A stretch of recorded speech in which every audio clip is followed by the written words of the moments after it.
İzləyicilər bir daha salamlayırıq. İlk öncə başda şəhid, qazi, veteran hərbiçi və bu gün Qurban Bayramı münasibətilə dediyimiz insanlar, müqəddəs insanları da təbrik edirik və Azərbaycan xalqının Qurban Bayramı mübarək olsun deyirik.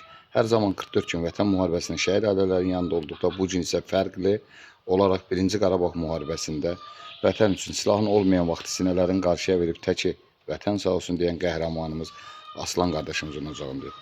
Əlbəttə, Azərbaycan torpaqları uğrunda fərq etmir. Birinci, ikinci, antiterror, qisas əməliyyatı hamısı vətən uğrunda canlarından keçirdilər. Bu gün də özümüzə borc bildik.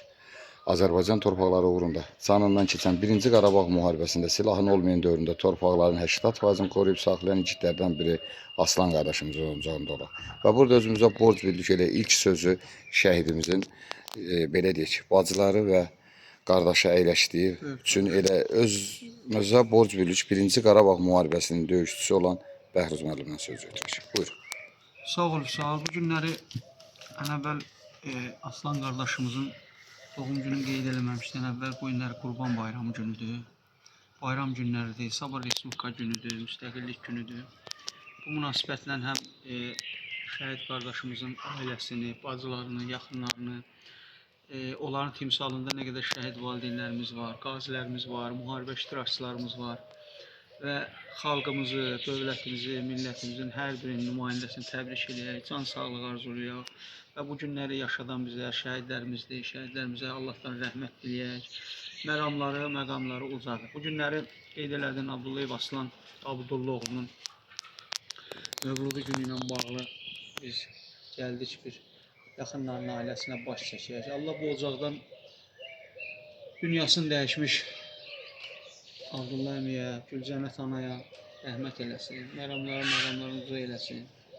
Allah dünyadan gedən bütün şəhid valideynlərinə rəhmət eləsin, qalanlarına can sağlığı versin və Abdullayev Aslan Abdullaoğlu Qarabağ döyüşlərində xüsusi şücaət göstərib, qəhrəmanlıq nümunəsi göstərib, şəhadətə ucalan, qəhrəmanlıq göstərib, şəhadətə ucalan qəhrəman qardaşlarımızdandır. Və deyim ki, bu ailə həmişə öz vətənpərvərliyi ilə, öz ictimaiyyət arasında ailə olaraq hörməti ilə, insaniyyətliyi ilə həmişə sahib seçilən ailələrdən olub. Bu da təsadüfi deyil. Həmişə qeyd edirəm, şəhid, qazi, ümumiyyətlə döyüşçü hər ailədən çıxmır. Bu ailənin təməli var, bu ailənin tərbiyəsi var, geni var, kökü var və kökünə, geninə bağlı olan bir ailədir bu ailə. Təsadüfi deyil ki, Aslan qardaşımız da bu ailənin fərdi olaraq, üzvü olaraq bir qəhrəmanlıq nümunəsi göstərmiş və Azərbaycanın suverenliyi və ərazi bütövlüyü uğrunda o dövrdə silahın, sursatın zəif olan dövründə hakimiyyətin belə deyək, yenidən qurulması istiqamətində gedən çətin günlərin bir döyüşçü qəhrəman şəhidi oldu. Aslan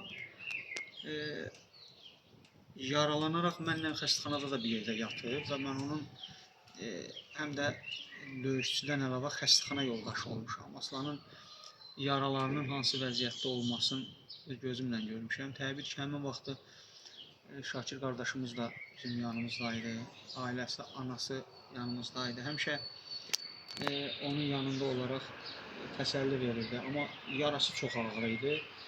Çox təəssüf ki,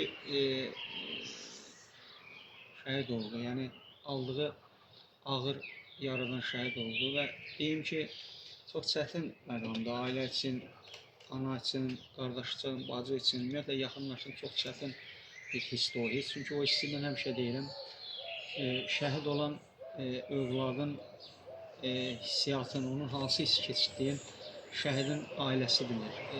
Kənar adam da onu hiss edir, amma ailəsi olaraq onu ailəsi qədər hiss edən ikinci bir insan olmur. Çox kövrək anlara toxundum. Mən bu bacılar təkcə Aslanın bacılarıdır, mənim öz bacılarımdır, qardaşımdır. Bütün ailələr belədir, hər biri bizim ailəmizdir, ailəmizin bir üzvüdür, fərdidir. Bax, bu günləri torpaqlarımız artıq işğaldan azaddır. Aslanın və Aslan kimi şəhid qəhrəman qardaşlarımızın hər birinin ruhu şaddır. Çünki o ərazilərdə Aslan kimi qəhrəman qardaşlarımız olaraq qan töküblər, əziyyət çəkiblər və o torpaqlar artıq Azərbaycanın nəzarətindədir. Təbiidir ki, o torpaqları azad etmək üçün şəhidlər verildi, qazilər verildi, döyüşlərdə iştirak edən qardaşlarımız oldu. Ümumiyyətlə əhalimiz, xalqımız, başda Müzəffər Ali Baş Komandanımız olmaqla